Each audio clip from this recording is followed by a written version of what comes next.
Bonjour à tous et bienvenue dans ce nouveau tutoriel pour peindre un tyrannide, encore une fois, toujours dans cette collection pour les différentes flottruches tyrannides. Et cette fois-ci, ce sera une flottruche custom, une flottruche que j'ai décidé d'appeler la flottruche Thanatos. Alors c'est une petite référence perso, parce que Thanatos c'était mon premier pseudo sur internet quand j'étais lycéen. Voilà, donc on pouvait me voir sur Dark Millennium à l'époque ou sur le Warfo, etc. Donc voilà. Donc c'était le petit clin d'œil comme ça. Et forcément, comme c'est un schéma custom que j'ai inventé, on va avoir une kitine en turquoise. C'est marrant parce que très rapidement, dans les commentaires des précédents tutos sur les tyrannides, on m'a demandé comme ça un schéma de couleur avec du turquoise pour voir comment traiter le turquoise sur les tyrannides. Donc voilà, une première version. J'envisage d'en faire une autre avec le contraire, en fait, avoir la peau turquoise et avoir une chitine peut-être claire ou os, hein, quelque chose comme ça. Donc voilà, c'est un truc que je vais peut-être développer par la suite, on verra. Dites-moi dans les commentaires si ça vous plaît et si cet autre tuto inversé pourrait vous intéresser. C'est une vidéo qui prend sa place dans la série des tutos sur les flottruches tyrannides. Donc il y a déjà eu la flottruche Léviathan et la flottruche Kraken. Cette fois c'est une flottruche custom qu'on va appeler flottruche Thanatos. Mais il y en aura encore d'autres à venir. Dites-moi dans les commentaires quelle flottruche vous intéresserait et quel schéma de couleur vous aimeriez voir abordé.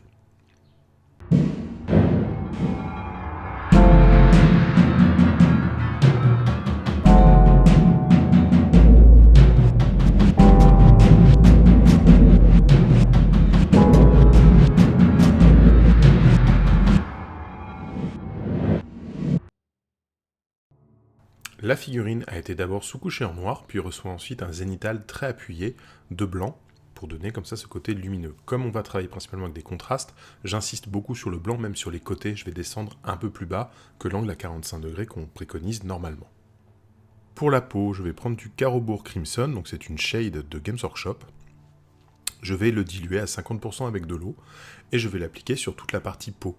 Comme j'ai fait un zénithal, je vais avoir des parties qui sont déjà assombries naturellement par le passage de la sous-couche.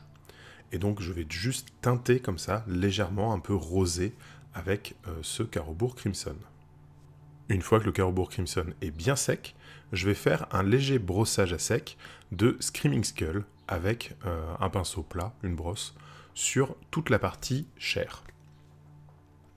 Ça va permettre de rééclaircir, d'avoir un contraste intéressant, une vibration qui va être assez intéressante, puisqu'on va avoir ce Screaming Skull qui est un beige légèrement jaunâtre, qui est très très clair, proche du blanc, avec du rouge du coup dans les creux, avec ce rouge violacé, donc ça va créer un contraste intéressant.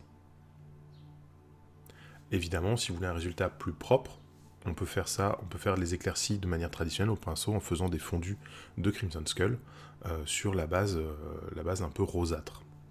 Mais là, comme le but c'est de peindre du Thermagant à la chaîne, il va en falloir beaucoup, donc on va utiliser la technique du brossage à sec, parce que finalement ça rend très bien une fois terminé. Pour la chitine, je vais venir avec de la contraste Kroxigor Scale, donc c'est une contraste deuxième génération, celles qui sont sorties après. C'est un turquoise qui est plus clair que le Terradon turquoise. On utilisera quand même le Terradon turquoise par la suite pour assombrir un petit peu ça. Mais du coup, ça va me donner une base assez lumineuse, assez claire, voilà, plus claire et plus intense, je trouve, que si on avait mis du Terradon turquoise. Cette seconde vague de sortie de contraste, elle a beaucoup de teintes qui sont un petit peu moins translucides, un peu moins vitrail, mais qui sont beaucoup plus éclatantes en revanche.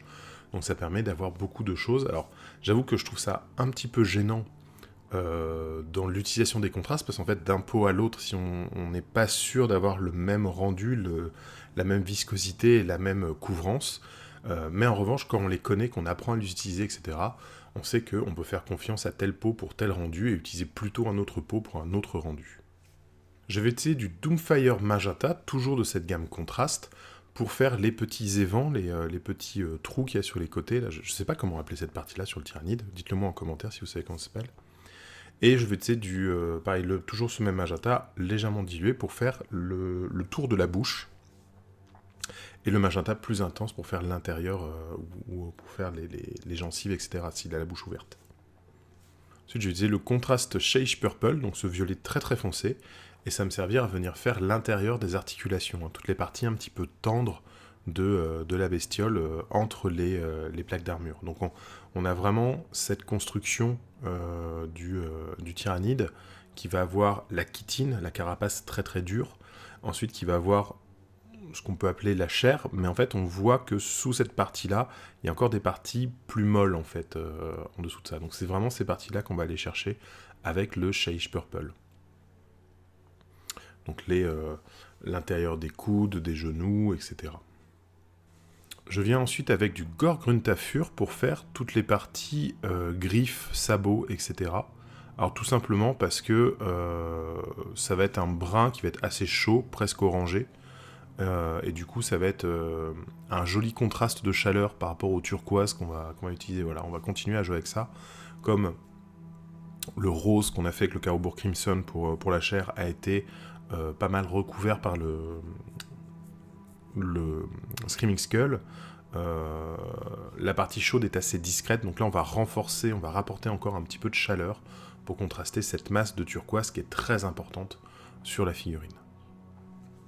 Je vais prendre du Terradon turquoise, donc du contraste, hein, comme on parlait tout à l'heure, que je vais diluer et je vais passer en fait dans les creux de cette chitine, là, pour vraiment commencer à travailler son ombre, tirer vers une couleur plus dense, plus sombre, presque noire et plus désaturée que le Kroxigor Scale. Voilà, donc ça va me permettre de commencer à travailler mes volumes avant de venir les éclaircir. Pendant que la carapace est en train de sécher, je vais venir avec du Dorn Yellow pour juste faire le petit œil. Donc comme l'œil avait été passé au magenta, au Doomfire magenta, je vais juste, une fois bien sec, passer la pointe du pinceau pour faire vraiment la bille, en fait, le globe oculaire. Voilà, le passer en Dorn Yellow, et ça va être suffisant, ça lui donne un regard bien inquiétant. Avec du blanc, donc là c'est du matte white de Army Painter, mais on peut utiliser n'importe quel blanc. Donc avec du blanc, je vais venir refaire les dents, en fait, hein, qui avaient été prises un peu dans le lavis, dans le jus de Doomfire Magenta.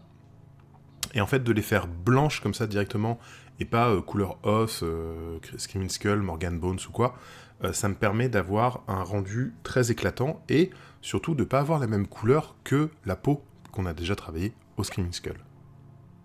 Maintenant, je vais prendre du Caribbean Blue de Scale 75, donc c'est un turquoise, un bleu un peu vert, mais assez clair.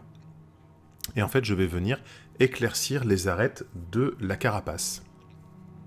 En éclaircissant les arêtes, sur les parties qui sont un peu plates, je vais créer des stries, des lignes comme ça de couleur pour apporter un petit peu plus de profondeur. En fait, je vais complexifier le motif de la figurine pour apporter plus de... alors pas de réalisme, hein, puisque bon, c'est un tyrannide, ça va être dur d'avoir un rendu réaliste, mais apporter un peu plus de conviction, on va dire, apporter un peu plus d'effet, de texture, etc., que ce soit plus vivant, plus palpable. Et enfin, je vais éclaircir mon Caribbean Blue avec du matte white, du coup pour faire les éclaircies les plus extrêmes. Donc là ça va être vraiment des points de couleur qu'on va venir poser, hein, sur cette petite arête qu'il a au milieu de la tête, sur les pointes de la carapace, de la chitine.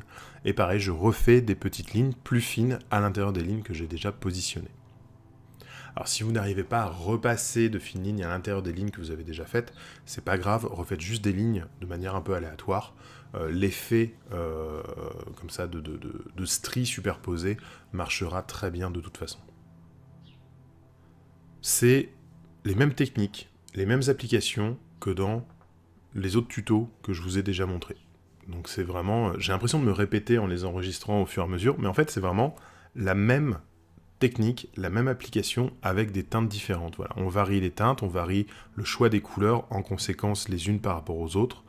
Voilà, je sais que je veux utiliser du turquoise, quelle couleur va bien aller avec mon turquoise, est-ce que je contraste avec, par rapport à la chaleur, est-ce que je contraste par rapport à la teinte, est-ce que je contraste par rapport à la valeur, etc. Donc on va toujours réutiliser la même application, la chitine est faite presque à chaque fois avec une contraste assez sombre rééclaircie ensuite, on va avoir du lavis, de l'éclaircissement traditionnel, le brossage on essaie de le limiter mais il sert quand même notamment pour la partie chair.